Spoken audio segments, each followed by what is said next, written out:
Fala pessoal, professor Marcelo Soares para mais uma aula. Gente, a gente vai bater um papo hoje sobre a resolução 3.694 de 2009. É uma resolução tão curtinha que a gente vai ler ela junto nessa aula e vai ser rapidinho ainda assim. Por quê? Porque é uma resolução muito pequena mesmo, são 5 artigos só e são bem tranquilos de serem entendidos, então a gente vai ler, vai comentar um pouquinho para você chegar 100% preparado para a sua prova. Gente, essa resolução, ela nunca foi cobrada em concursos, tá? Ela até aparece no edital, mas na hora do vamos ver mesmo, na hora da prova, as bancas não cobram esse conteúdo. Acho que até por ser uma resolução muito pequena, né? Até difícil você elaborar questões sobre ela, porque não tem muito o que cobrar, é muito pequeno o texto dela, né? Então, pensando nisso, eu elaborei duas questõezinhas, só pra gente não passar em branco, né? E ajudar um pouco a gente na fixação desse conteúdo, dessa resolução, que é interessante, mas realmente não é tão importante para a prova não. Belezinha? Então vem aqui comigo pra gente fazer a leitura juntos dessa resolução.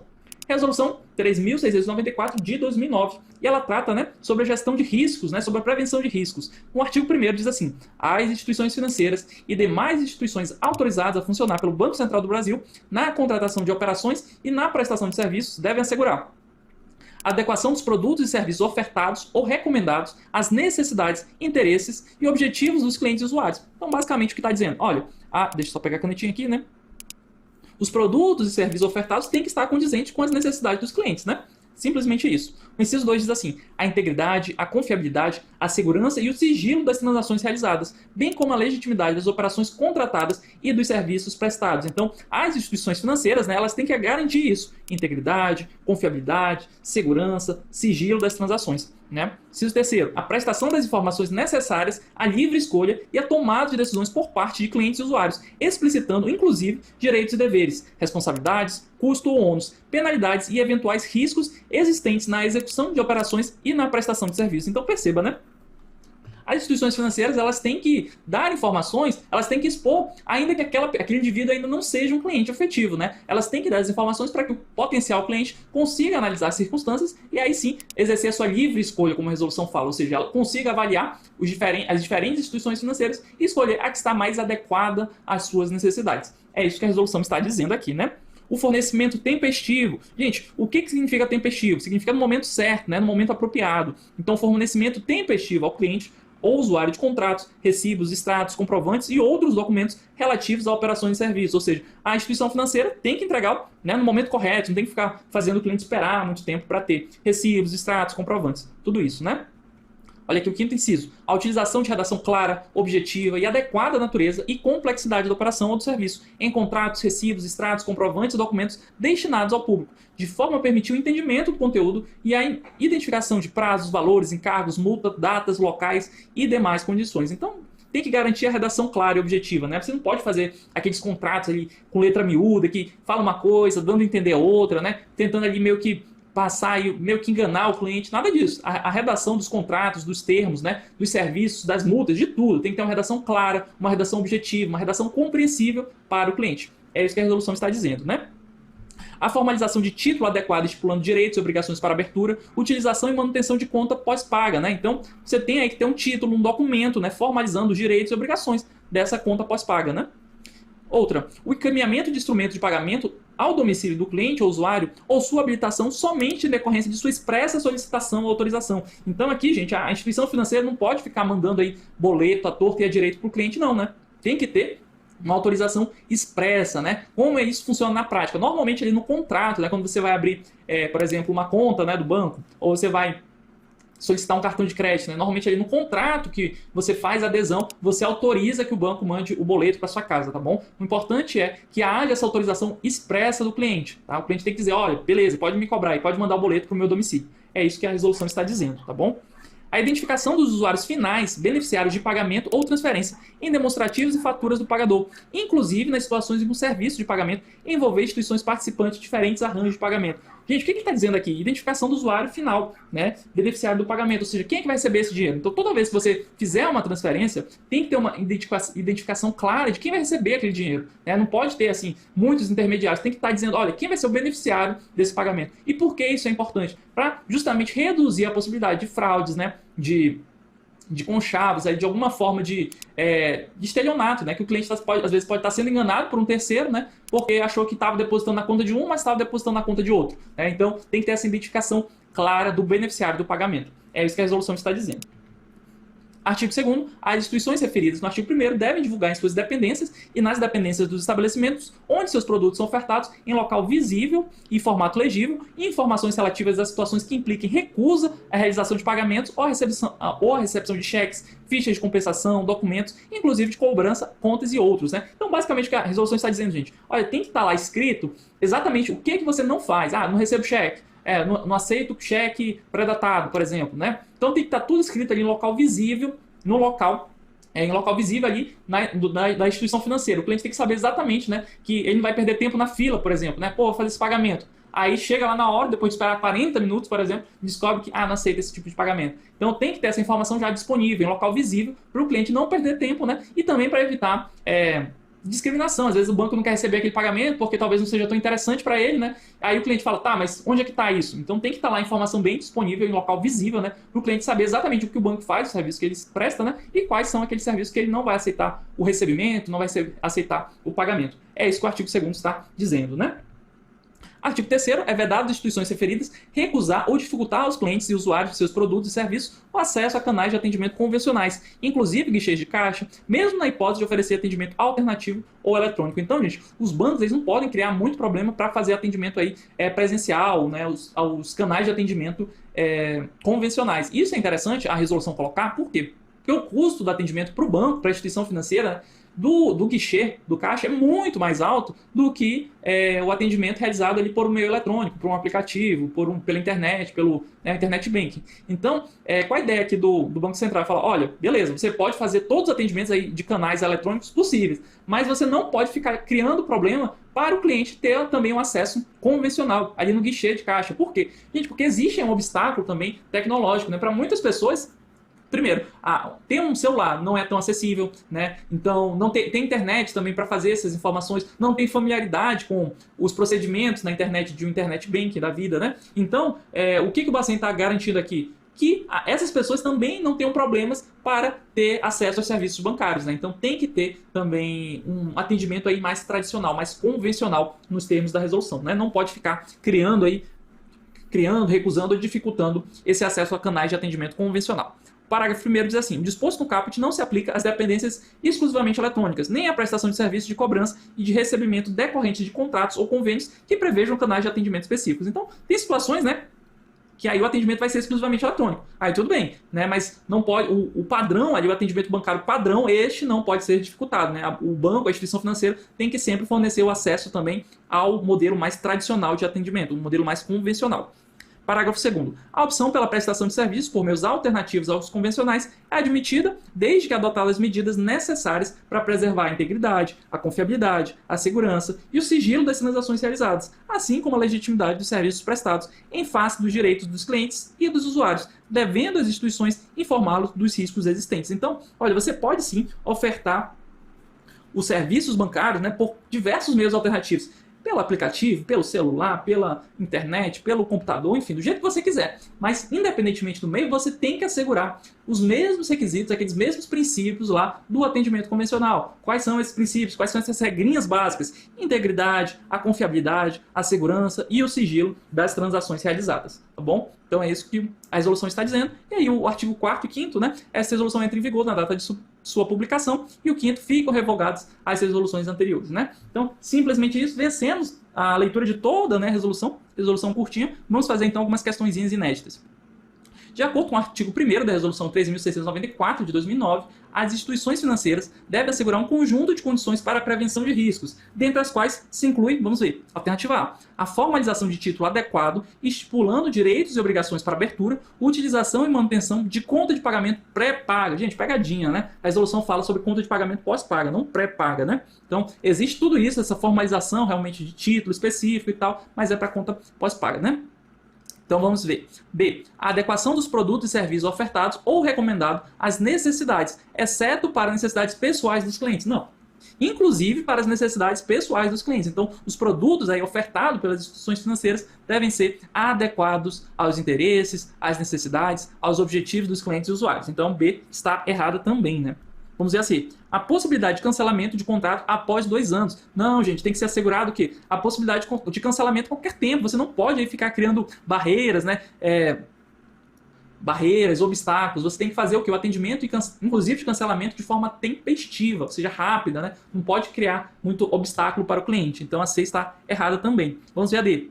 A integridade, a confiabilidade, a segurança, mas sem necessidade de sigilo, opa, tem que garantir o sigilo também das transações. Então a D está errada. Vamos ver a E. O fornecimento tempestivo ao cliente ou usuário de contratos, recibos, extratos, comprovantes e outros documentos relativos a operações e serviços. Perfeito, né? Tem que garantir o fornecimento tempestivo, ou seja, no momento certo ali, não pode deixar o cliente esperando muito não. Gabarito, então, a alternativa é. E aí, mais uma questão inédita. Nos termos da Resolução 3.694, o encaminhamento de instrumento de pagamento ao domicílio do cliente ou usuário depende de sua solicitação ou autorização, ainda que tácita. Gente, não é tácita não. A autorização tem que ser expressa, né? Não pode ser tácita. O que é a autorização tácita? O cliente só se omitiu, não falou nada, né? Aí o gerente, então aceitou, ficou calado porque aceitou. Não. A resolução é clara, é preciso autorização expressa. O cliente tem que dizer, olha, pode mandar. Ou tem que assinar o documento dizendo, pode mandar. Aí sim você pode mandar o instrumento de pagamento para o domicílio dele, tá bom? Então o enunciado está errado, por quê? Porque a autorização tem que ser expressa. E assim vencemos, né, gente? É uma resolução bem pequenininha mesmo, não tem mistério não. Não deixe de ler, a gente fez a leitura junto, né? Dá uma revisada, né? Faz as questõezinhas de novo, que aí você vai matar sem problemas essa resolução. Espero que você tenha gostado da aula e também te espero no nosso próximo encontro. Seja uma aula, seja um simulado, seja para tirar dúvida, né? Estou 100% disponível. Forte abraço e até a próxima aula.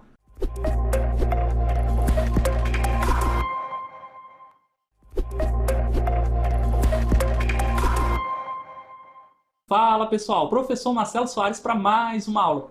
Na aula de hoje a gente vai bater um papo sobre a resolução 4.539 de 2016, uma resolução que fala sobre as políticas de relacionamento entre instituição financeira e os clientes, né? Então, é uma resolução que traz alguns princípios, algumas diretrizes de como a instituição financeira autorizada a funcionar aí pelo Banco Central, deve se relacionar com os seus clientes e usuários, tá bom? É uma resolução interessante, já foi cobrada, teve uma questãozinha anterior sobre essa resolução. Eu elaborei também algumas questões inéditas para a gente praticar. É uma resolução curtinha, né? Ela também não vai te dar muita dor de cabeça, não. Gente, aula de resolução, eu sempre recomendo que você faça a leitura da literalidade da resolução, do instrumento, da norma. Por quê? Porque as questões, gente, a banca ela vai tirar da resolução, ela vai copiar e colar. É claro que aqui a gente explica, né? Traz aí uma contextualização maior, traz um conceito que talvez você não esteja familiarizado, então melhora a sua compreensão assistir a aula. Mas a leitura da literalidade da resolução é que te vai consolidar o conhecimento e vai te fazer acertar a questão. Então, às vezes você decorar, né? Normalmente eu sempre enfatizo muito a compreensão, né? Eu falo assim, vamos tentar entender em vez de decorar. Pois é, só que nas aulas de resolução a lógica é um pouco inversa, sabe? Às vezes é mais importante você memorizar, né?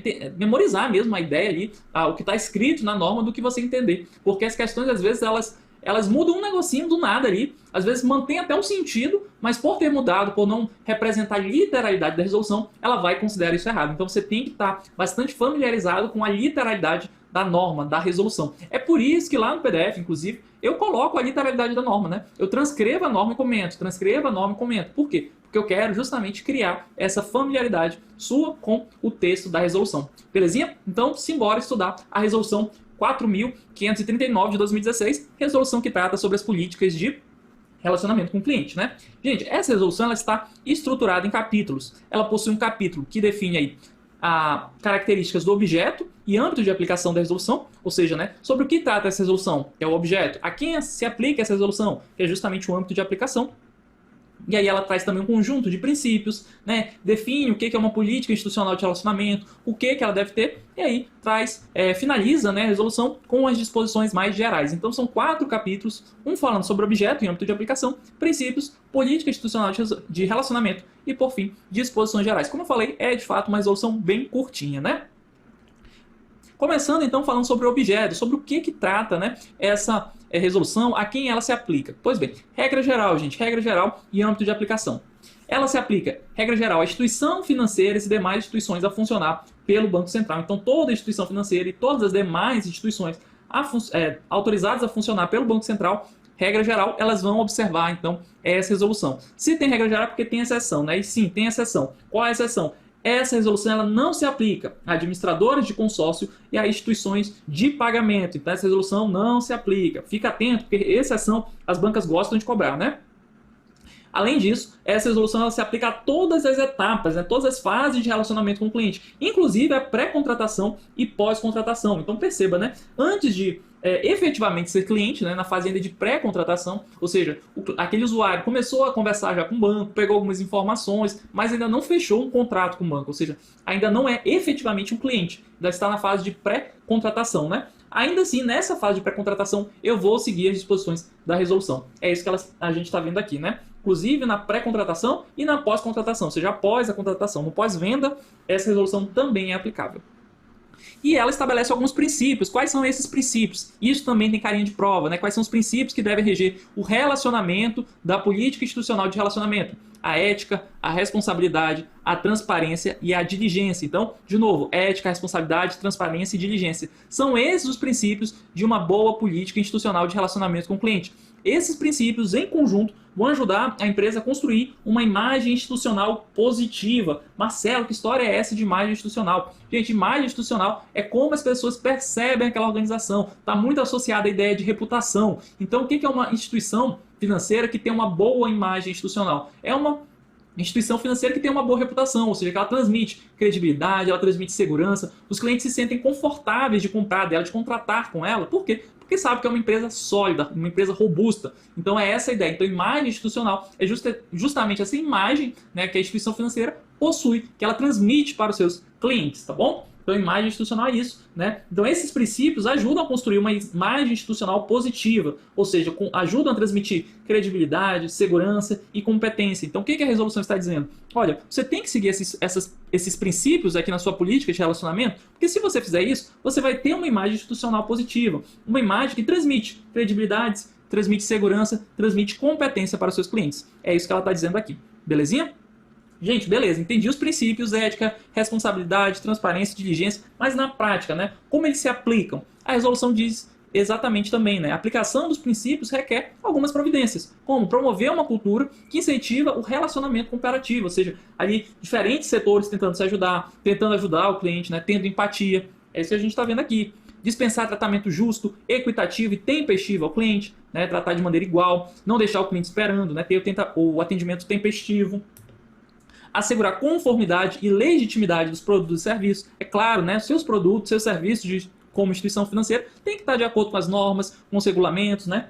É isso que a gente está vendo. Não criar barreiras, critérios ou procedimentos desarrazoados para extinção contratual. Isso aqui é interessante também, né? A instituição financeira não pode criar um monte de burocracia, um monte de critério, um monte de papel, dificuldade para que o cliente consiga, né, extinguir o contrato. Imagina que você tem um vínculo aí com uma instituição financeira, você tem uma conta, aí você tem que encerrar. Aí o banco cria, você tem que reconhecer em firma, 3 vias, certidão negativa de não sei o que, certidão negativa de não sei o que lá, criar vários critérios desarrazoados. Então, o que a resolução está dizendo aqui? Olha, você não pode ficar criando essas coisas não, para evitar, né, como uma extinção de uma relação contratual. Você não pode criar, então, esses critérios, essas barreiras desarrazoadas para extinção do contrato. Você tem que dar liberdade, né? Se você vai querer reter esse cliente, beleza, faz isso, mas você vai reter esse cliente por prestar um serviço de qualidade e não por criar barreiras ou procedimentos exagerados, né?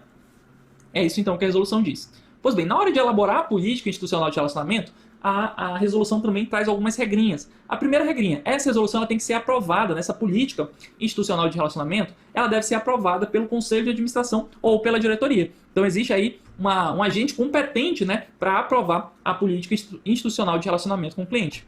Segundo ponto, deve ser objeto de avaliação periódica, ou seja, continuamente você tem que estar avaliando. Poxa, será que nossa política institucional de relacionamento com o cliente está adequada? Será que ela corresponde às necessidades dos clientes? Será que a gente pode melhorar? Então tem que estar periodicamente avaliando a qualidade, né, dessa política.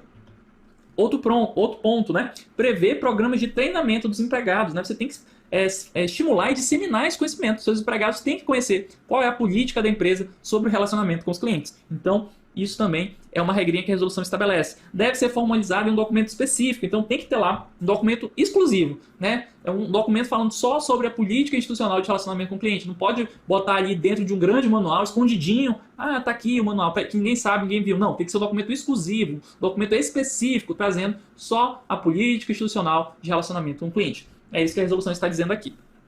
Pode ser unificada por conglomerado ou sistema cooperativo. É aquela mesma ideia, né, que normalmente a gente fala sobre a ouvidoria. A ouvidoria, né, os conglomerados podem estabelecer uma única ouvidoria para atender diversas empresas. Aqui a ideia é absolutamente a mesma. Você pode constituir uma única política institucional de relacionamento com o cliente que vai servir aí para várias instituições financeiras. Então, de maneira mais prática, imagine, por exemplo, que o conglomerado Banco do Brasil estabeleça uma política unificada de relacionamento com seus clientes. E aí todas as suas subsidiárias, BB Seguridade, né, BB Capitalização e tal, vai seguir então essa política institucional de relacionamento com o cliente. Pode então fazer uma unificação. É isso que a resolução está dizendo nesse momento, beleza? Elaboramos a política, agora vamos então manter a consistência, né? Essa política ela tem que ser consistente com as rotinas, com os procedimentos, ou seja, ela tem que ter uma consistência com os produtos e serviços que a instituição financeira oferece, com a cobrança de tarifas, com a publicidade dos produtos e serviços, né? Com a mediação de conflitos. Ela pode ser unificada, né? A gente falou sobre isso. Então, aqui, gente, o que está dizendo? Olha, não adianta você estabelecer regrinhas para um produto no sentido e botar a política de relacionamento com o cliente em outro sentido. Tem que ter uma consistência, ou seja, tem que ter uma coerência, tem que ter uma harmonia entre o que está escrito na publicidade, entre o que está escrito no produto, no serviço, com a política institucional de relacionamento. Bastante intuitivo, né? Não pode ter contradições. É isso que ele quer dizer com tem que ser consistente, né?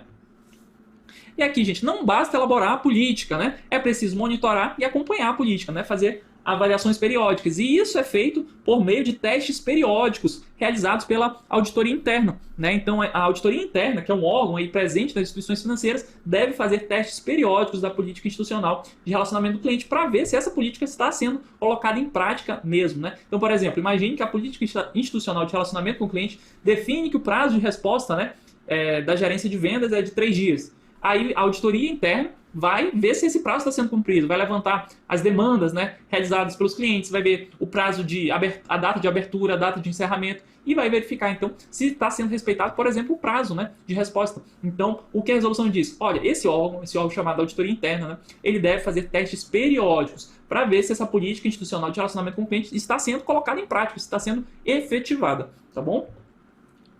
Os dados, os registros e as informações dos mecanismos de controle, processos e trilhas de auditoria devem ser mantidas à disposição do Banco Central pelo prazo mínimo de 5 anos. Então, esses testes, essas trilhas de auditoria, né, que são esses procedimentos muitas vezes automatizados, né, de auditoria, devem ser mantidos à disposição do Banco Central. O Banco Central pode pedir para ver, olha, deixa eu ver o relatório de auditoria sobre a efetividade da política institucional do Banco X. Aí solicita, então vai vendo, vai acompanhando se as instituições financeiras estão seguindo essa resolução, tá bom? Então o que você tem que decorar aqui? O prazo de guarda, né, 5 anos, né? Então as informações têm que estar disponíveis aí por 5 anos ao Banco Central. E aí, para finalizar a resolução, disposições gerais, as instituições financeiras de que trata o artigo 1º devem indicar diretor responsável pela observância do disposto dessa resolução. Fica o Banco Central autorizado a baixar normas e adotar medidas julgadas necessárias à execução do disposto nessa resolução e ela entra em vigor em 360 dias. Gente, resolução curtinha, né? Olha a questãozinha que já foi cobrada sobre essa resolução. Em relação à política institucional de relacionamento com clientes e usuários, a resolução Bacen 4.539, de 2016, estabelece que as instituições financeiras devem instituir mecanismos de acompanhamento e controle e de mitigação de riscos, devendo os dados, os registros e as informações relativas aos mecanismos de controle, processo, testes e trilhas de auditoria serem mantidos à disposição do Banco Central pelo prazo mínimo. Gente, qual é o prazo de guarda aí das informações, né, geradas? É de 5 anos, né? 5 anos. Gabarito, portanto, a alternativa é. Questãozinha inédita. De acordo com a resolução Bacen 4.539, a política institucional de relacionamento com clientes e usuários deve observar os seguintes requisitos. Vamos ver. Exceto, né? Ele quer exceção. Alternativa A, ser objeto de avaliação periódica. Gente, isso está correto, né? Tem que fazer avaliação periódica da política. Não é o nosso gabarito, portanto, né? B, deve ser compatível com a natureza da instituição e com o perfil de clientes e usuários, bem como as demais políticas instituídas. Gente, é claro, né? Tem que ter uma consistência, né? Consistência com as normas, com os procedimentos. É isso que ele está dizendo aqui, tem que ser compatível. Então, B está correta. Vamos ver a C. Deve ser aprovada pelo Conselho de Administração ou, na sua ausência, pela diretoria da instituição. Perfeito, a gente viu que existe essa competência, né? É realmente o Conselho de Administração ou a diretoria quem vai aprovar a política institucional de relacionamento com o cliente. Então, C está corretinha também. Vamos ver a D. Deve prever a disseminação interna de suas disposições. Perfeito, vimos que a resolução estabelece, inclusive, a realização de treinamentos, justamente para fazer essa disseminação, ou seja, divulgar esse conhecimento, né? Os empregados conhecerem o que estabelece a política. Vamos ver, deve ser formalizado em documento generalista? Não, o documento tem que ser específico, tem que tratar justamente sobre a política institucional de relacionamento com o cliente, e não sobre qualquer coisa, né? Então, o gabarito da questão alternativa é porque não está correta, né? O gabarito é mais uma questão inédita. De acordo com a resolução Bacen 4.539, marque a alternativa correta. O tratamento justo e equitativo a clientes e usuários abrange, vamos ver, alternativa A, o atendimento a demandas de clientes e usuários de forma tempestiva. Perfeito, né? Você tem que atender os clientes no momento correto, não deixar eles esperando, né? Tem que ser tempestivo. Então parece correto. Vamos ver a B. A inexistência de barreiras, critérios ou procedimentos desarrazoados para a extinção da relação contratual relativas a produtos e serviços, exceto para a transferência de relacionamento para outra instituição, a pedido do cliente. Gente, não tem essa exceção não. Inclusive na transferência, né? Imagine que o cliente quer migrar de um banco para outro. Não pode ter essas barreiras, esses critérios, esses procedimentos desarrazoados. Então a alternativa B está errada porque ela cria aqui uma exceção que não existe. Vamos ver a C. A prestação de informações a clientes e usuários de forma clara e precisa apenas a respeito dos produtos. Não é apenas sobre produtos e serviços, né? Então, C está incorreta. Vamos ver a D. A existência de poucas barreiras, critérios ou procedimentos desarrazoados. Existência de poucas barreiras? Não, né? Nenhuma barreira. É a inexistência de barreiras, na verdade, né? Então, D está errada. Vamos ver a E. Dispensar tratamento justo e equitativo aos colaboradores. Gente, a política é sobre relacionamento com clientes e não de relacionamento com empregados, né, com colaboradores. Então aqui está errado. A resolução, repito, trata sobre relacionamento com clientes, né? Então o gabarito acaba sendo aqui a alternativa A, que fala sobre o dever, né, de dar uma resposta tempestiva, ou seja, uma resposta aí no momento correto, de acordo com a necessidade do cliente. Gabarito, portanto, a alternativa A.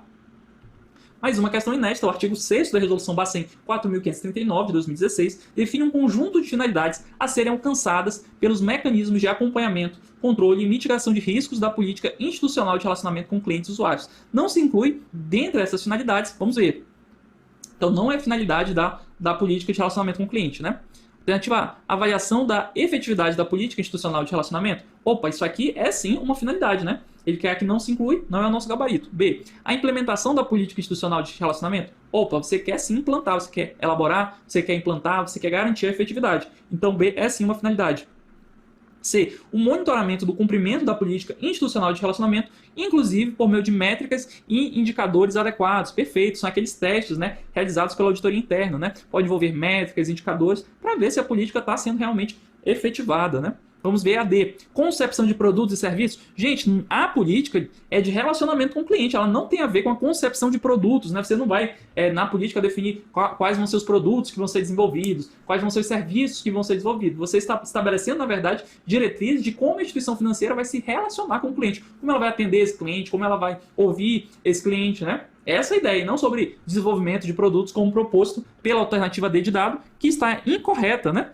Não é finalidade da política institucional de relacionamento tratar sobre concepção de produtos. Por isso é o gabarito da questão. Ele quer que não se inclui, né? Vamos ver a identificação e a correção de eventuais deficiências da política institucional de relacionamento. Essa é sim uma finalidade, né? Você, uma vez que implantou já a política, você vai sempre buscar melhorar. Então, alternativa gabarito D de dado. E assim, gente, chegamos ao final de mais uma aula curtinha, né? É uma resolução pequena, não tem muito como correr, né? Você tem que dar uma olhadinha.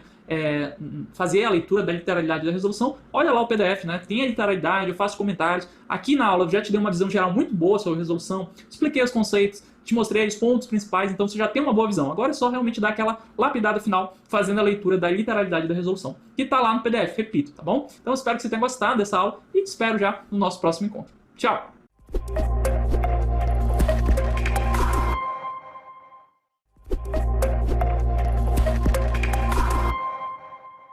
Fala pessoal, professor Marcelo Soares para mais uma aula. Na aula de hoje a gente vai conversar sobre uma resolução do Banco Central, né, expedida pelo Banco Central, que regulamenta as ouvidorias. Ouvidorias, esse canal aí de comunicação, né, instituído entre os clientes e as instituições financeiras. Essa resolução ela é sempre presente nos editais de concursos bancários e é sim cobrada em provas. Então é importante que você dê uma passada de olho nessa resolução, acompanhe a nossa aula. Gente, até para contextualizar um pouco o assunto, é importante que você saiba duas coisas. Primeira coisa, atualmente está em vigor a Resolução 4.860 de 2020. Então é essa resolução que regulamenta hoje em dia as ouvidorias das instituições financeiras autorizadas pelo Banco Central. Só que essa resolução é de 2020. Antes dela existiam outras resoluções que regulamentavam o mesmo tema e eram até bem parecidas. Então, algumas vezes a gente vai fazer referência a outras resoluções, né, as resoluções anteriores, principalmente na hora de resolver questões. Mas eu já tive o cuidado de pegar questões e adaptá-las ao novo texto, ou seja, ao texto da resolução que está em vigor. Então, todas as questões que a gente vai tratar ao longo da aula, elas já estão adaptadas para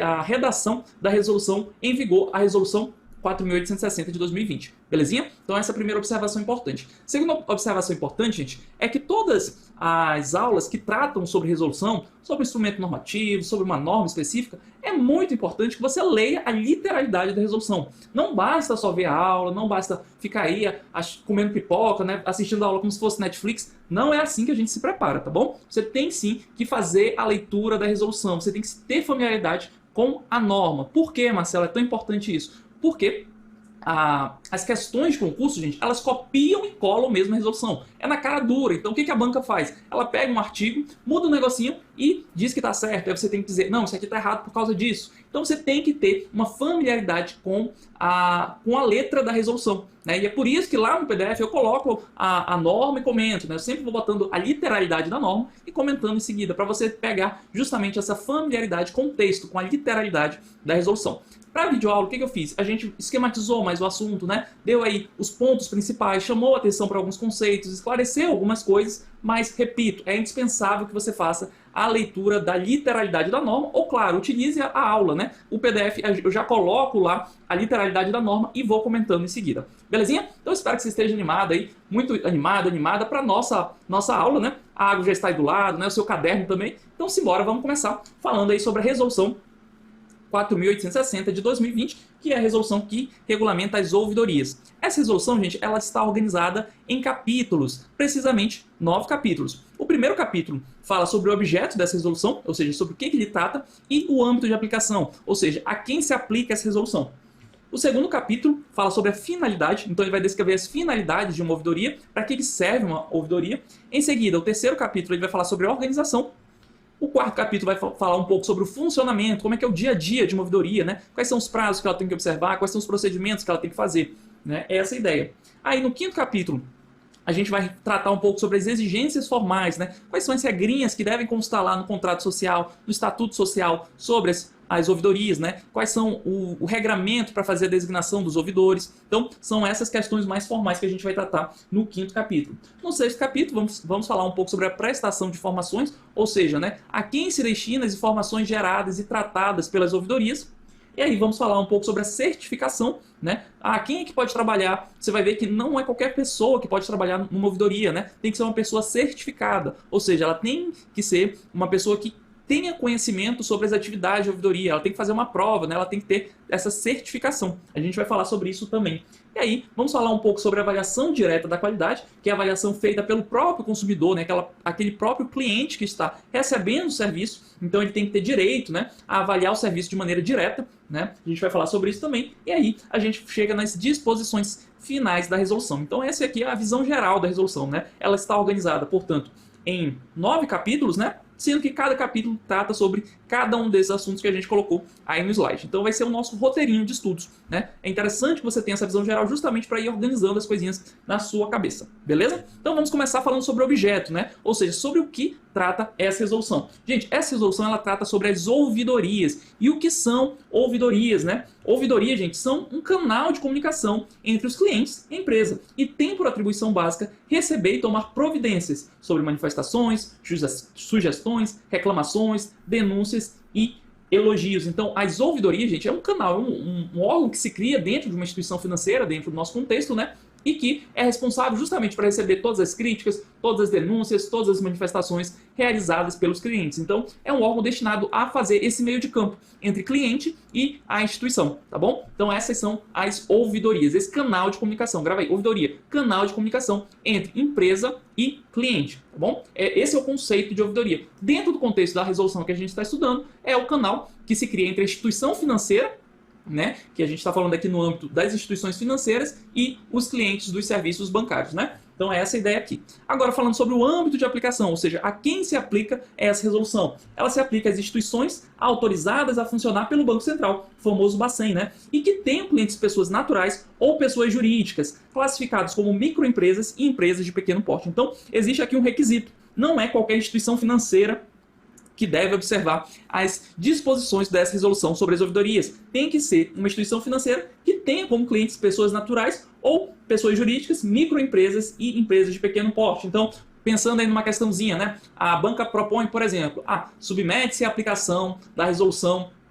que dispõe sobre as ouvidorias em instituições financeiras às empresas que tenham como cliente pessoas jurídicas de grande porte, por exemplo. Estaria errado. Por que está errado? Porque a quem se aplica a resolução são para as instituições autorizadas a funcionar pelo Bacen, que tem como clientes pessoas naturais, né?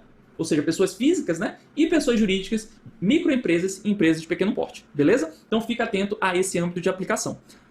Entendemos o âmbito de aplicação, vamos falar um pouco sobre a finalidade, ou seja, para que serve uma ouvidoria, né? Isso consta também lá na resolução. Primeira finalidade da ouvidoria é atender, em última instância, as demandas dos clientes e usuários. Essa demanda, gente, ela não pode ter sido solucionada pelo atendimento primário. Ou seja, Marcelo, o que é atendimento primário? Não entendi nada. Calma, respira um pouco. Atendimento primário é aquele atendimento realizado ali pelo setor responsável pela atividade. Então, por exemplo, imagine que você quer abrir contas, né? Abrir uma conta no banco, né? Essa atividade de abertura de conta é feita lá por um setor do banco, né? Cadastro de pessoa física, por exemplo, né? Imagina que tem esse setor. Então vai ser esse o setor que vai realizar o atendimento primário, ou seja, vai ser aquela pessoa que vai realizar a atividade em si no banco, né? Então perceba, a ouvidoria ela não se destina a fazer esse atendimento primário. Ela não serve para abertura de contas, por exemplo, ela não serve para concessão de um financiamento, por exemplo. Ela não faz esse atendimento primário. Esse atendimento primário é feito pelos respectivos setores. Mas ela pode decidir a respeito, em última instância, sobre esses atendimentos. Então imagine que você, João, né? O João foi lá criar uma conta, né? No banco tal. Foi lá no banco X criar a conta e aí teve uma série de problemas, não criou a conta, não foi bem atendido, o cara foi grosseiro, não explicou direito. Aí, nesse caso, o João pode buscar a ouvidoria para reclamar. Falar, olha, eu não fui bem atendido, faltou isso, faltou aquilo outro, né? O atendente foi grosseiro, não me explicou direito. Então, nesse momento, a ouvidoria pode sim atuar. Ela vai pegar essa manifestação, essa reclamação, né, realizada pelo cliente e vai procurar ouvir a outra parte, vai procurar lá o setor responsável e dizer, olha, por quê? O que aconteceu aqui? E aí, ela faz, então, essa análise que a resolução chama de análise em última instância, ou seja, já teve uma instância anterior, a que realizou o atendimento primário, mas ela não foi efetiva, não conseguiu solucionar o problema do cliente. E aí sim, entra a ouvidoria para fazer essa mediação de conflito, ou seja, vem aí atuar e dizer, olha, vamos tentar resolver isso, vamos criar conta, importante não é criar conta, vamos criar conta, aí conversa com o setor, conversa com o cliente. Então esse é o papel da ouvidoria, fazer essa mediação, tá bom? De conflitos e atuar justamente como última instância das demandas dos clientes, ou seja, depois de não ter conseguido o atendimento o atendimento primário, né? Aí sim faz sentido você, cliente, procurar uma ouvidoria, belezinha?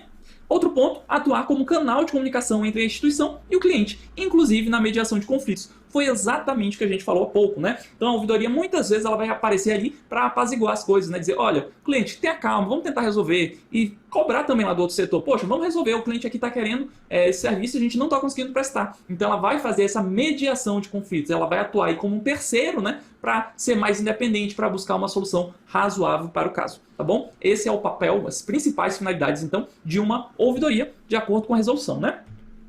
Pois bem, falamos aí sobre o que é ouvidoria, falamos sobre as finalidades principais da ouvidoria, agora vamos falar um pouco sobre a estrutura, ou seja, como a ouvidoria ela tem que estar organizada, né? Quais são as atribuições principais, né? Quais são as estruturas que devem ser respeitadas. Primeiro ponto, gente, é bastante intuitivo. Primeiro ponto é dizer simplesmente que a ouvidoria ela deve ter uma estrutura compatível com a natureza e a complexidade dos produtos, serviços, atividades, processos e sistemas de cada instituição, né? De maneira mais prática. É esperado que a estrutura, por exemplo, de uma ouvidoria de um grande banco, como o Banco do Brasil, né, é uma estrutura bem maior do que a estrutura de uma ouvidoria, por exemplo, do Banco Máxima, né? Ou do Banco Modal. Por quê? Porque a estrutura da ouvidoria do Banco do Brasil tem que ser maior do que a estrutura da ouvidoria do Banco Menor, por exemplo, o Banco Modal. Por quê? É claro que o volume de clientes do Banco do Brasil é sensivelmente maior. Então é esperado que a estrutura da ouvidoria seja adequada a uma maior quantidade de clientes. Então é isso que a resolução está dizendo. Olha, a estrutura da ouvidoria tem que ser compatível com o banco, com as necessidades ali da instituição financeira. É simplesmente isso, tá bom? Segundo ponto, não pode estar vinculada a componente organizacional da instituição que configure conflito de interesses ou de atribuições. Gente, isso é interessante, porque a ouvidoria ela tem que estar aí na parte mais alta, né, vinculada ao topo ali da estrutura organizacional da instituição financeira, para que ela tenha autonomia suficiente para resolver os problemas. Porque imagine, se ela estivesse vinculada, por exemplo, à área de vendas, e aí o cliente tem uma reclamação, né, teve um problema com a área de vendas.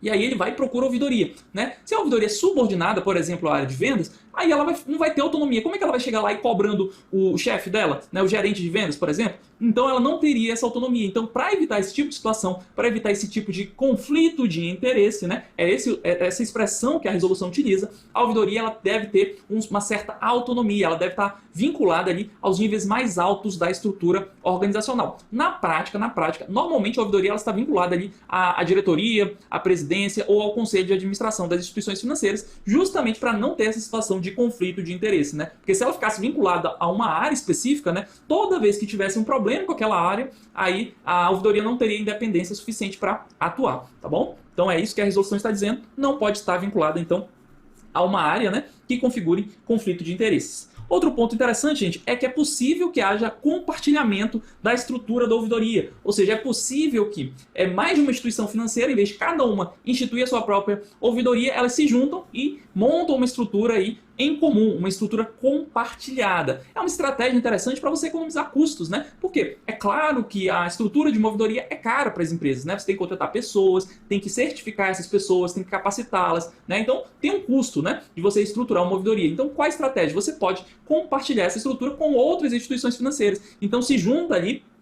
diversas instituições financeiras e criam então uma ouvidoria em comum. É essa a ideia, tá bom? Só que isso não pode ser feito de qualquer forma, né? Então, para você criar uma estrutura de ouvidoria compartilhada, é preciso atender alguns requisitos, é preciso se enquadrar em algumas situações. E é isso que a gente vai ver agora, porque a resolução estabelece, olha, as hipóteses que você pode fazer esse compartilhamento de ouvidoria. A primeira hipótese, gente, é de empresa ligada, ou seja, empresa que tem uma participação significativa no capital social da outra empresa. Então, por exemplo, o BB Seguridade, né? BB Seguridade é uma empresa autônoma, né? Só que ela faz parte do conglomerado do Banco do Brasil, que é uma grande empresa, né, que tem diversas então subsidiárias. Então o que pode acontecer? O conglomerado do Banco do Brasil pode constituir uma única ouvidoria para servir, né, para atuar em todas as subsidiárias. Então essa seria a situação disposta na resolução como empresa ligada. Então existe aí um vínculo, né, entre as empresas, elas estão conectadas. Por que elas estão conectadas? Porque uma participa na composição do capital social da outra. Nos termos da resolução, a exigência é de 10% de participação no capital social, tá bom? Mas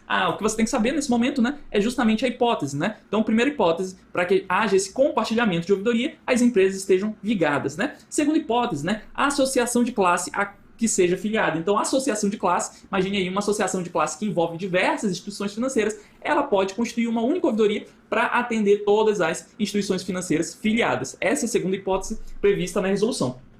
A terceira hipótese é a bolsa de valores ou de mercadorias, onde a empresa realize operações. Então, em vez de a empresa, por exemplo, constituir uma ouvidoria para falar com seus acionistas, né, um relacionamento com investidores, a própria bolsa, né, pode organizar uma ouvidoria que atenda ali diversas empresas. Essa também é uma possibilidade de compartilhamento de ouvidorias. Então, já falamos de três hipóteses. Primeira hipótese, empresas ligadas, ou seja, empresas que têm participação no capital uma da outra, né? Associação de classe e a situação da bolsa de mercadorias ou bolsa de valores, onde a empresa realiza operações. São essas três primeiras hipóteses. A quarta e a quinta hipótese são hipóteses específicas para as cooperativas, né? Que aí, cooperativas filiadas à cooperativa central podem compartilhar a ouvidoria com a confederação, né, ou com o banco do sistema cooperativo. E as cooperativas não filiadas à cooperativa central, elas também podem compartilhar a estrutura da ouvidoria, né, com a cooperativa central, com a federação de cooperativas, confederação ou a associação de classe. Gente, aqui não tem muito como fugir, você tem que às vezes memorizar mesmo, tá? A ideia é simplesmente essa. Em vez de cada uma instituição financeira constituir a própria ouvidoria, elas vão constituir uma única ouvidoria que atende várias instituições e aí conseguem economizar, né? Conseguem ratear melhor esses custos. A ideia é essa. Falamos um pouco sobre, então, a estrutura das ouvidorias, como elas se organizam, né? Agora vamos falar um pouco sobre o funcionamento, né? Como é a rotina de trabalho, como é que funciona ali o dia a dia de uma ouvidoria. Primeiro ponto, gente, a atividade central, a basilar mesmo de ouvidoria é essa, é atender, registrar, instruir, analisar e dar tratamento formal e adequado às demandas dos clientes e usuários de produtos e serviços. Pois bem, como a gente falou, O que é uma ouvidoria? É um canal de comunicação. Então, nesse canal de comunicação, ela vai receber diversas demandas de clientes, com sugestões, com reclamações, né, com denúncias. E o que a ouvidoria tem que fazer? Ela vai ter que atender esses clientes e dar tratamento, ela tem que dar prosseguimento. Se for uma denúncia, por exemplo, ela tem que apurar, né? Tem que passar para o setor responsável para fazer a apuração, tem que juntar as informações necessárias. Então ela faz esse primeiro contato para instruir, né? Se for uma reclamação, a empresa tem que ouvir o cliente, tem que fazer a ponte ali com o setor responsável para resolver o problema do cliente. Então é esse o papel, é o papel central realmente de uma ouvidoria, é justamente esse: atender, registrar, instruir, analisar e dar tratamento formal adequado às demandas. O que é esse tratamento formal adequado? É simplesmente dar prosseguimento, né? Se for uma denúncia, por exemplo, junta as informações e passa para o setor responsável para fazer a apuração. Se for uma reclamação, junta as informações e escuta ali a outra parte, o setor responsável, né? Até você conseguir resolver o problema e dar uma resposta conclusiva para o cliente, né? Então, repito, é aquele papel de mediação de conflitos, é fazer a ponte entre cliente e a instituição. Outro funcionamento, outra atividade importante, né? Manter o conselho de administração, ou na sua ausência, diretoria da instituição, informado sobre problemas e deficiências detectadas. Então isso também é importante, né? Como a ouvidoria ela vai estar recebendo aí um conjunto de denúncias, de informações, de elogios, reclamações, a ouvidoria ela tem um papel muito importante de fornecer informações relevantes lá para os executivos, para aqueles presidentes da empresa, né? Para o conselho de administração, que é o órgão máximo ali da governança de uma instituição financeira, né? Então, ela vai fornecendo informações. Mais à frente, a gente vai ver que o ouvidor, inclusive, tem que fazer um relatório semestral para passar as informações mais consolidadas. Justamente porque essas informações sobre reclamações, denúncias, elogios, problemas, né, são relevantes para a tomada de decisão dos executivos. Então, a ouvidoria ela tem esse papel também de manter informada a alta gestão da administração. Né? Outro papel interessante, isso aqui, gente, tem muito cara de prova, inclusive já foi cobrado, então presta atenção aí. Olha, o prazo de resposta não pode ultrapassar 10 dias úteis. Então, o prazo de resposta de uma ouvidoria é de 10 dias úteis, podendo ser prorrogado uma única vez. Só que existe um limite para as prorrogações, então a ouvidoria não pode prorrogar toda demanda, toda solicitação de informação, né? Ela tem um limite de 10% do total de demandas no mês. Então, fixando, gente, qual é o prazo, a regra para a ouvidoria, então, dar uma resposta para o cliente? 10 dias úteis, não é corrido, 10 dias úteis. Beleza, essa é a regra geral. Qual é a exceção? Pode prorrogar uma única vez por igual período, ou seja, pode passar então a 20 dias úteis. Só que eu não posso fazer, ouvidoria, né, não posso fazer isso toda vez, para toda demanda. Pelo contrário, eu tenho um limite de prorrogações que eu posso fazer por mês. Qual é esse limite? 10% total. Então, a cada 10 reclamações, sugestões, a cada 10 demandas que surgem dentro de uma ouvidoria, apenas uma, ou seja, 10%, né, vai poder então ser prorrogada. Se não, segue a regra geral, que é 10 dias úteis para a resposta. Tá bom? É isso que a resolução diz. Outra informação interessante, o acesso gratuito dos clientes e dos usuários ao atendimento da ouvidoria, por meio de canais ágeis e eficazes, inclusive por telefone. Então, tem que ser garantido o acesso gratuito. O cliente tem que conseguir falar com a ouvidoria sem ter gasto, né, com telefone ou com qualquer tipo de custo, né? Então, essa é uma obrigação que o Bacen, né, por meio da resolução, impôs às instituições financeiras, de dizer, olha, você tem que dar um acesso fácil para o cliente tem que conseguir conversar com a ouvidoria de maneira fácil, justamente para expor seus problemas, suas reclamações, suas sugestões, né? A ideia é essa. Então, o acesso é gratuito, não é acesso a custo a preço de custo, nada disso, é gratuito, tá bom? E por fim, outra informação importante sobre o funcionamento da ouvidoria: as informações devem permanecer registradas por 5 anos, tá bom? Então, todas as demandas que forem tratadas pela ouvidoria, né, que forem encaminhadas pela ouvidoria, devem ter esse prazo de guarda, né, devem ficar registradas, então, por 5 anos.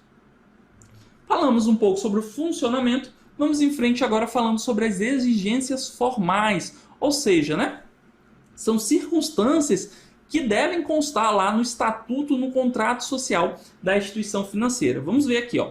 Estatuto, contrato social da instituição deve prever, dentre outras informações, a finalidade e as atividades da ouvidoria, critérios para designação do ouvidor, duração do mandato do ouvidor, compromisso de fornecer condições adequadas ao trabalho da ouvidoria. Então, lá no contrato social, lá no estatuto social, Marcelo, o que é o contrato social? O que é o estatuto social? Gente, é um documento ali indispensável para a criação da pessoa jurídica. Então, todo banco lá no comecinho, né, ele tem que pegar esse documento que vai definir diversas regras sobre a constituição da pessoa jurídica, né, o direito dos sócios, o papel dos sócios, qual é o capital social, então um conjunto de regras, né, que vai ser registrado então na junta comercial, né, tem um órgão chamado junta comercial que vai fazer o registro desse estatuto, desse contrato social. É um documento assim importantíssimo aí para a constituição da pessoa jurídica.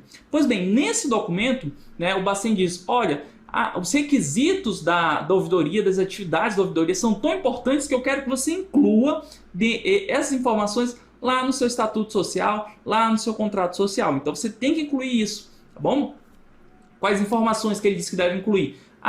Quais vão ser as finalidades aqui, finalidades da ouvidoria, quais vão ser as atividades da ouvidoria, quais vão ser os critérios de designação do ouvidor, você não vai poder indicar o ouvidor de qualquer forma, ao seu bel prazer, você tem que definir critérios para isso. Você vai definir a duração do mandato do ouvidor, você não vai poder ficar mudando o tempo todo, você vai ter que respeitar o mandato, né? E tem que criar o compromisso de fornecer condições adequadas ao trabalho da ouvidoria. Aquela história de dar independência para que a ouvidoria consiga ali realmente dar tratamento às demandas dos clientes, tá bom? Então isso, o Bacen, né, considerou isso tão importante, o papel da ouvidoria é tão importante que ele falou, olha, vocês, instituições financeiras, né, que estão submetidas a essa resolução, devem colocar isso no Estatuto Social. Vocês têm que criar esse compromisso com as atividades da ouvidoria, tá bom? Então essas são as exigências formais. E outra exigência interessante é que a designação do ouvidor e do diretor responsável pela ouvidoria, ela é feita perante o Banco Central. Então a instituição financeira tem que dizer, olha, Banco Central, estou nomeando esse novo aqui ouvidor, né? Esse diretor, ele que vai ficar responsável pela ouvidoria. Então essa comunicação é feita aí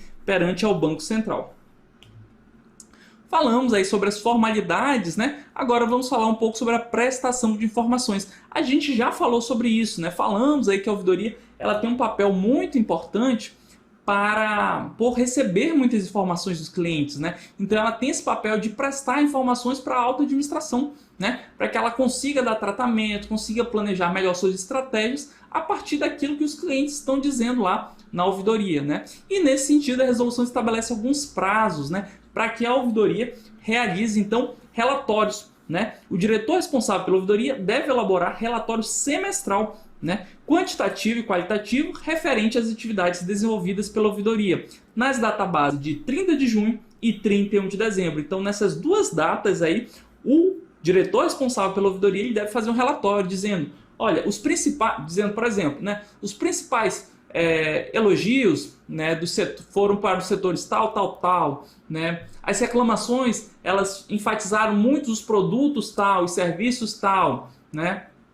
Tivemos muitas denúncias sobre o trabalho do diretor tal, do ciclano tal. Então, tudo isso é consolidado dentro de um relatório semestral que o diretor responsável pela ouvidoria vai encaminhar então ao Conselho de Administração, ao Comitê de Ouvidoria, né? Aqui está até para quem vai receber esse relatório da ouvidoria, né? Vai ser a auditoria interna ou o Comitê de Auditoria, quando constituído, né? Conselho de Administração ou, na sua ausência, a diretoria da instituição, tá bom?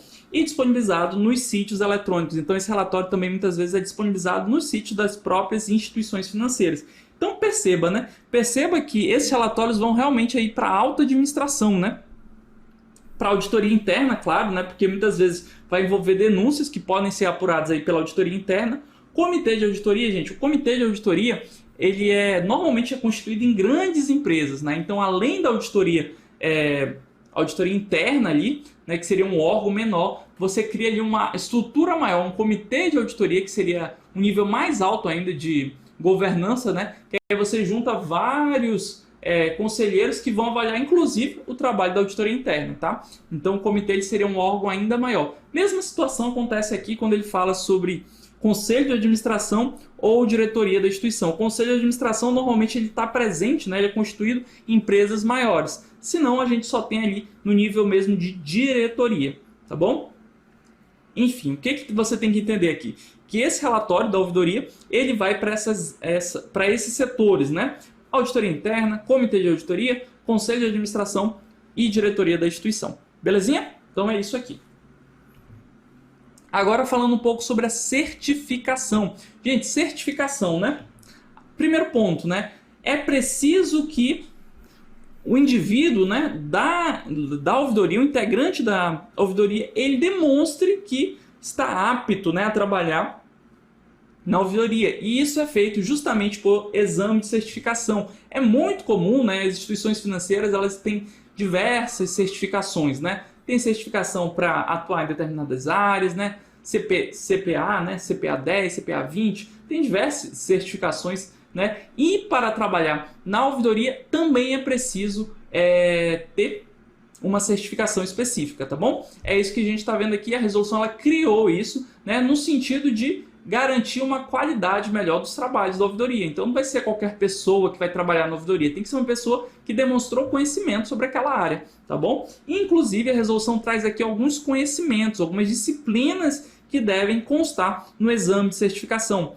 Aqui as disciplinas de ética, direitos do consumidor e mediação de conflitos. Então esses três temas necessariamente devem ser abordados no exame de certificação, ou seja, na provinha lá que a pessoa vai ter que passar para demonstrar que entende do assunto e aí sim trabalhar na ouvidoria, tá bom? Então o exame de certificação deve abranger no mínimo temas relativos à ética, direito do consumidor e mediação de conflito. Belezinha?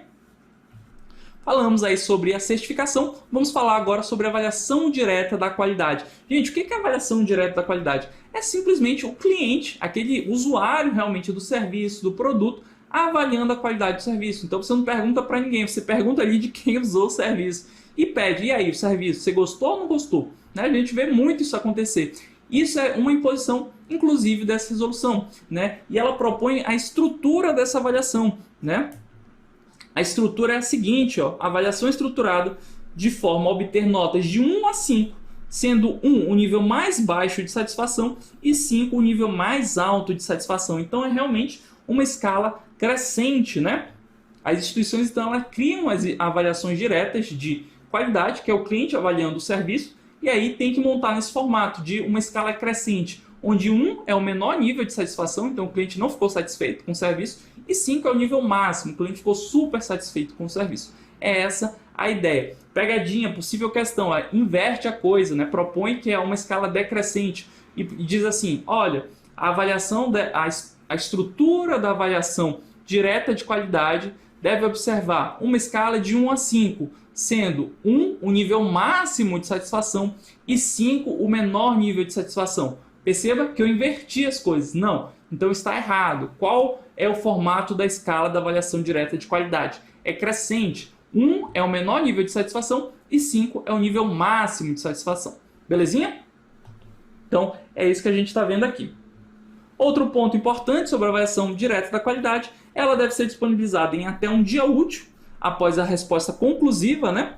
E deve ser concluída em até 5 dias úteis. Como é prazo, gente? Prazo sempre pode ser cobrado em provas, né? Então presta atenção aí. Então, a avaliação da qualidade, ela deve ser disponibilizada lá para o cliente fazer, né? A avaliação até um dia útil depois de ter concluído o atendimento, né? Depois da resposta conclusiva. E aí, o cliente respondendo ou não, a empresa tem que concluir, então, a avaliação da qualidade em 5 dias úteis. E aí, para fechar, as disposições finais da resolução. Gente, basicamente, a única informação mais importante é que a documentação, a gravação dos atendimentos, né, deve respeitar esse período de guarda de 5 anos. Então, o Banco Central ele tem a possibilidade de acessar todas as informações geradas aí pela ouvidoria, seja a gravação de atendimento, seja ali os documentos, né, que o cliente apresentou, que a ouvidoria reuniu, por 5 anos. Então, o prazo de guarda das informações tratadas em uma ouvidoria é de 5 anos, tá bom? Outra informação aí presente nas disposições finais é que o número de telefone, né, de acesso gratuito à ouvidoria e os dados do diretor responsável pela ouvidoria devem ser atualizados permanentemente junto ao Banco Central. E também, então, a instituição financeira ela tem que estar sempre com a informação certinha lá no Banco Central, né, sobre quais são o dado de acesso, né, onde o cliente, para quem o cliente pode ligar para falar com a ouvidoria da instituição e quem é o diretor responsável pela ouvidoria. Belezinha? Gente, matamos então a primeira resolução, a gente faz um pequeno break e retoma então, comentamos as questões sobre essa resolução importante, né? Resolução sobre as ouvidorias das instituições financeiras. Belezinha? Bebe uma água e respira um pouquinho, eu estou te esperando no próximo bloco.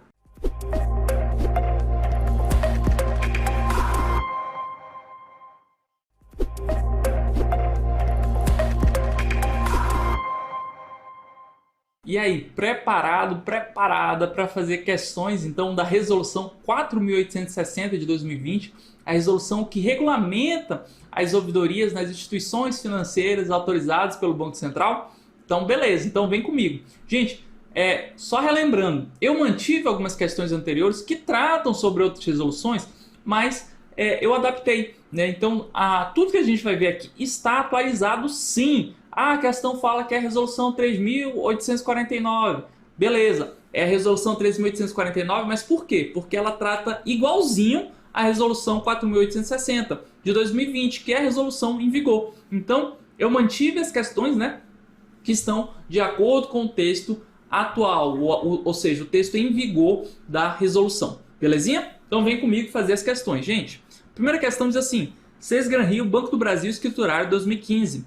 Nos termos da resolução 3.849 de 2020, perceba, essa resolução aqui, ela trata sobre as ouvidorias, né? É uma resolução antiga, né? Como a gente falou, atualmente é resolução 4.860 de 2020, mas o texto é igual. Então, o texto dessa daqui é igual ao texto da resolução atual. Por isso, a questão ainda é útil para o nosso estudo, tá bom?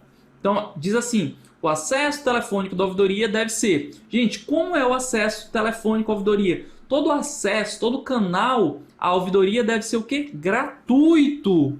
Você não pode ter um acesso pago para a ouvidoria. O cliente tem que ter um fácil acesso, né, para conversar com a ouvidoria. Então é gratuito, não é pago com tarifa mínima, não é cobrado se o reclamante não tiver razão. Gratuito apenas para aqueles que têm renda mínima? Não é isso. Pago pelos clientes e inadimplentes? Não. O acesso à ouvidoria é gratuito para todos. Gabarito, portanto, B de bola. Mais uma questãozinha. Sesgran-Rio, Banco do Brasil, escriturário 2015. De acordo com a resolução 3.849, as instituições financeiras devem designar os nomes do ouvidor e do diretor responsável pela área ao... Gente, perante quem, né, as instituições financeiras devem fazer a designação do ouvidor e do diretor responsável pela ouvidoria? É perante o Banco Central. Falamos sobre isso, né? Então, gabarito aqui, alternativa D de dado. Perceba, gente, que é copia e cola, né? Não tem nem muito o que comentar. Você tem que lembrar lá o texto da resolução. A gente falou sobre isso, né? A instituição financeira, ela tem que avisar: ó, Banco Central, estou designando aqui o Pedro, né? Ele que vai ser o responsável aí pela área de ouvidoria, né? Eu tenho que avisar, o João que vai ser o ouvidor da minha instituição. Tem que avisar para quem? Para o Banco Central, tá bom? Então, gabarito D de dado. Mais uma questão. Sesgran-Rio, Banco do Brasil, escriturário 2015. Um banco que vem atuando autonomamente, sem vinculação a qualquer conglomerado financeiro, poderá, nesse caso, nos termos da resolução 4.433 de 2015, essa aqui já é uma resolução um pouco mais recente, mas ela também já está revogada. Qual é a resolução em vigor sobre a ouvidoria? A resolução 4.860 de 2020. Mas mantive a questão por quê? Porque o texto era absolutamente igual ao vigente. Beleza? Então, nos termos dessa resolução, compartilhar a ouvidoria com a seguinte instituição. Então, quais são as hipóteses, né? O que ele está cobrando? Quais são as hipóteses em que um banco que não faz parte de um conglomerado, ou seja, ele não tem aquela hipótese de empresa ligada, né, vai poder constituir uma ouvidoria compartilhada. Lembra lá das hipóteses? A primeira hipótese é empresa ligada. A segunda hipótese, qual é a segunda hipótese?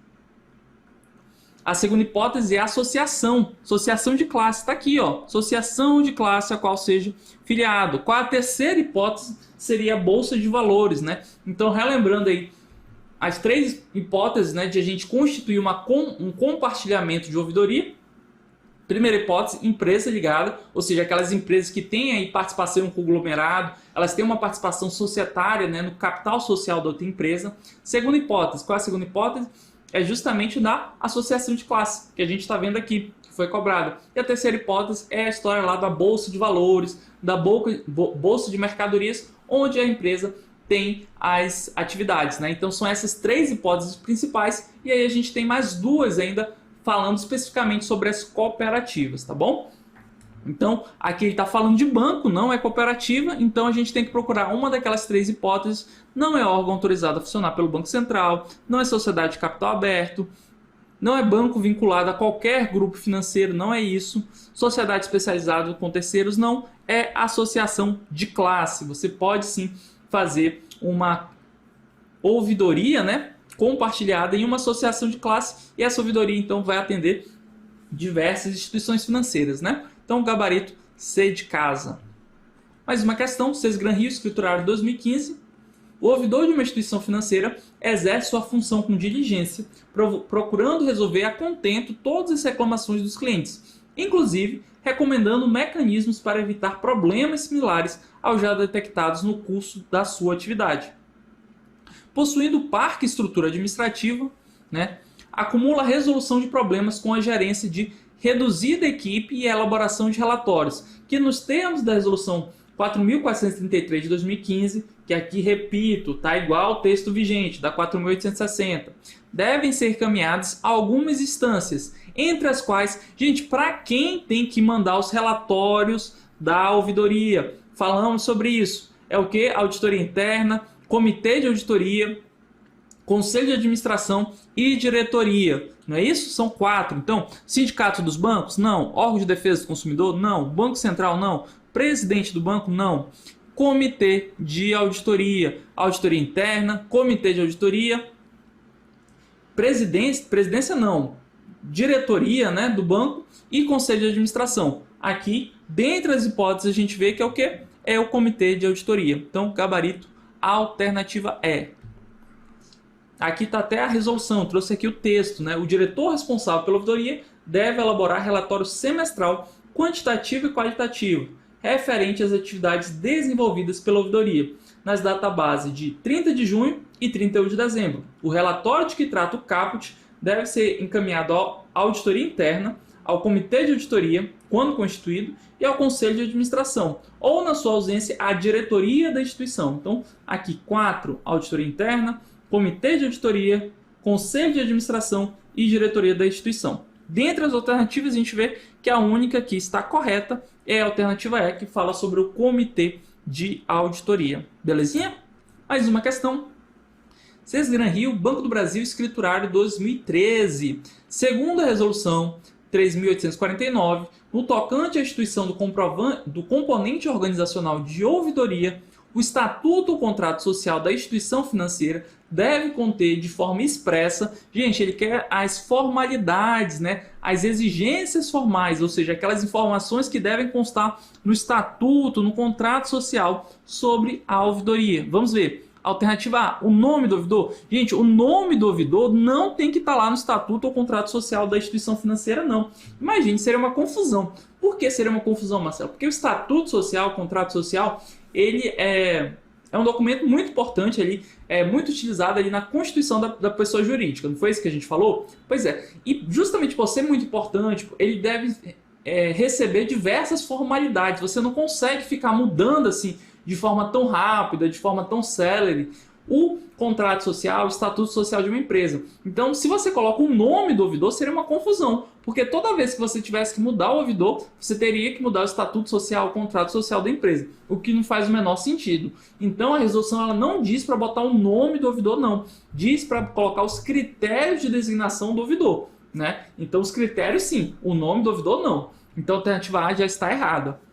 Vamos ver a B. O compromisso expresso da instituição no sentido de criar condições adequadas para o funcionamento da ouvidoria, bem como para que sua atuação seja pautada pela transparência, independência, imparcialidade e isenção. Gente, falamos sobre isso, né? Existe sim a obrigatoriedade de criar essas condições adequadas para o funcionamento da ouvidoria e isso deve estar lá no contrato social, no estatuto social. Então a B parece corretinha. Vamos continuar analisando. Alternativa C, o relatório semestral, na forma defendida pelo Banco do Central. Gente, você vai mandar o relatório todo mês, como seria isso? Não daria nem para botar isso, né? Quer dizer que todo semestre você teria que mudar o estatuto social para incluir o relatório da ouvidoria? Não tem nada a ver. Para quem vai esse relatório da ouvidoria? 4. Comitê de auditoria, auditoria interna, conselho de administração e a diretoria da instituição. Então, o relatório da ouvidoria não vai para o estatuto social, para o contrato social. Isso não faz o menor sentido, tá bom? Então, a alternativa C está errada, porque fala sobre relatório semestral, está errada. Vamos ver a D. As obrigações da instituição a fim de dificultar o acesso da ouvidoria às informações necessárias. Será que a instituição tem que dificultar o acesso da ouvidoria às informações? Não, a instituição, na verdade, tem que dar condições para que a ouvidoria consiga realizar suas atividades, né? Então, a D está errada também. Vamos ver a E. O relatório quantitativo e qualitativo acerca da atuação da ouvidoria. Gente, o relatório não vai para o estatuto social da empresa. Não faz sentido isso. A alternativa E está errada também. Gabarito é mesmo a alternativa B de bola. Mais uma questão. Sesgran Rio, Banco do Brasil, escriturário 2013. Um banco possui, dentre os seus clientes, pessoas jurídicas classificadas como microempresas pela legislação própria. Nesse caso, ele tem como microempresa, então ele se submete à resolução de ouvidorias, né? Atualmente a resolução 4.860 de 2020, né? Nesse caso, nos termos da resolução, é necessário instituir a ouvidoria, que, dentre outras atribuições, deverá, quanto a eventuais conflitos... Gente, o que a ouvidoria faz em relação aos conflitos? Ela faz a mediação, ou seja, ela entra ali como um terceiro, né?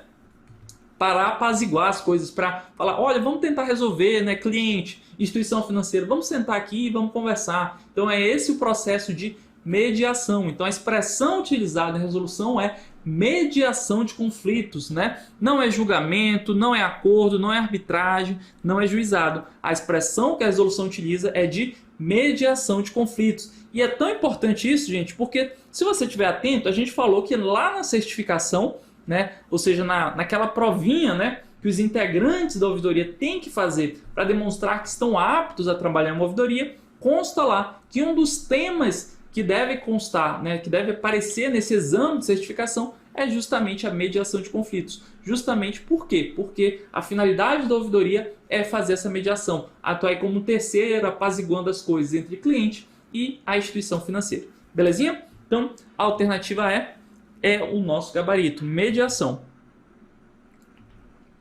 Mais uma questão. Sesgran Rio, Banco do Brasil, escriturário 2013. O gerente da ouvidoria de uma instituição financeira deve ser rigoroso no cumprimento dos prazos para responder aos reclamos dos clientes. Nos termos da resolução, o prazo de resposta para as demandas em dias úteis não pode ultrapassar, gente, regrinha geral, né? Regrinha geral são 10 dias úteis. Ah, Marcelo, posso prorrogar? Posso prorrogar. Uma única vez, né? Por igual período, então posso prorrogar por mais 10. Mas posso prorrogar todas as demandas? Não, existe um limite. Eu tenho um limite de 10% do total de demandas do mês. Então, aqui a questão só está cobrando prazo mesmo. Então, gabarito alternativa D de dado, porque são 10 dias úteis, né? Questão molezinha. Mais uma questão, FCC Banco do Brasil, escriturário 2012. Um cliente do banco ZZY enfrenta um problema referente à tarifação indevida sobre seu extrato bancário. Sem resolução para a questão, resolve encaminhar sua reclamação à ouvidoria do banco, que segue rigorosamente as determinações contidas na Resolução 3.849 de 2010, que dispõe sobre as ouvidorias das instituições financeiras. Segundo essa resolução, caracteriza corretamente a ouvidoria. Vamos ver. Alternativa A. A ouvidoria tem a atribuição de receber as reclamações dos clientes e usuários de produtos e serviços do banco, mas não a lhes dar qualquer tratamento formal. Gente, quer dizer que a ouvidoria é só para ouvir desabafo? Claro que não, ela tem que dar o tratamento formal, ou seja, ela tem que fazer alguma coisa a respeito sobre a reclamação apresentada pelo cliente. Então a alternativa A está errada.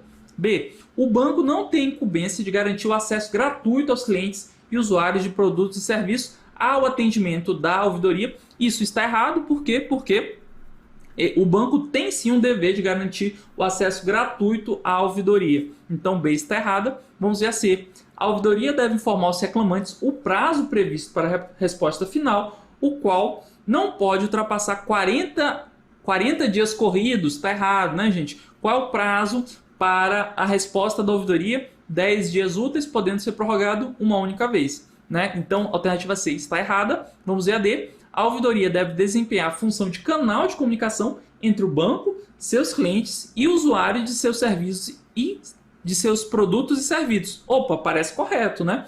Deve desempenhar a função de canal de comunicação entre banco, seus clientes e usuários. Perfeito, né? É justamente o elo.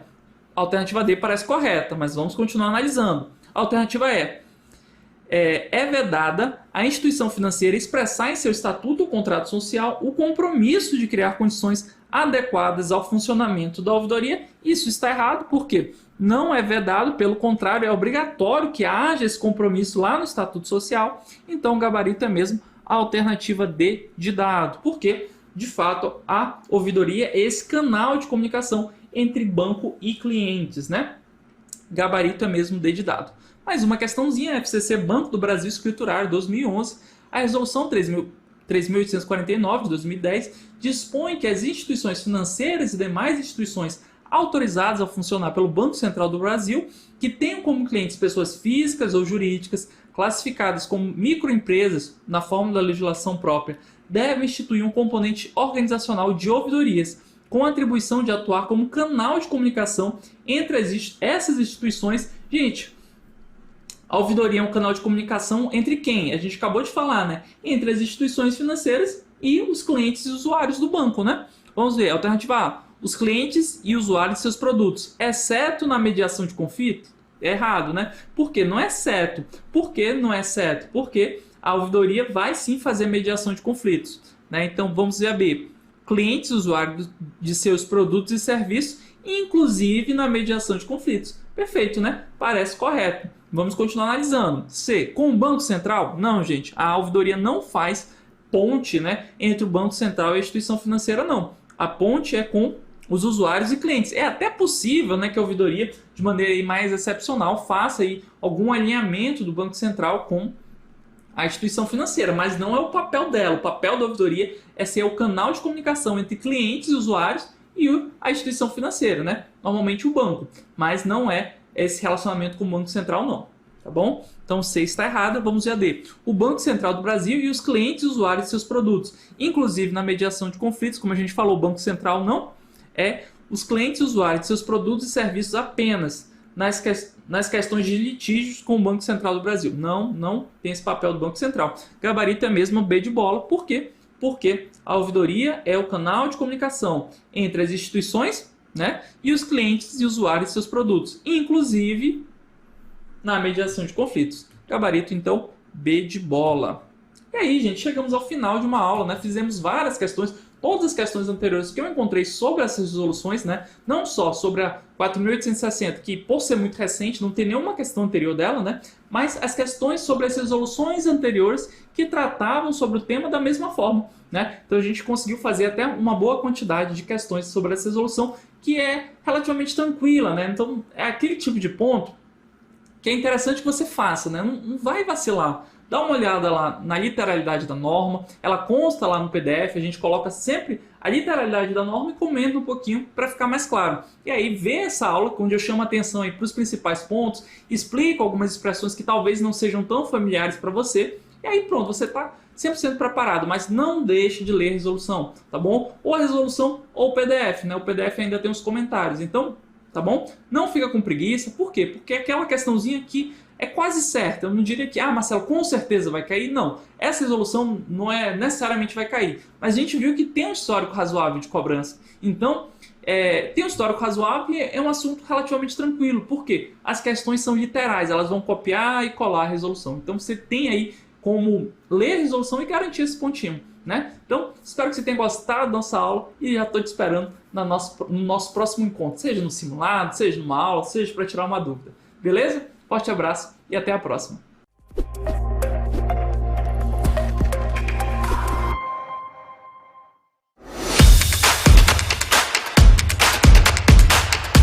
Então, o banco tem um encarreiramento muito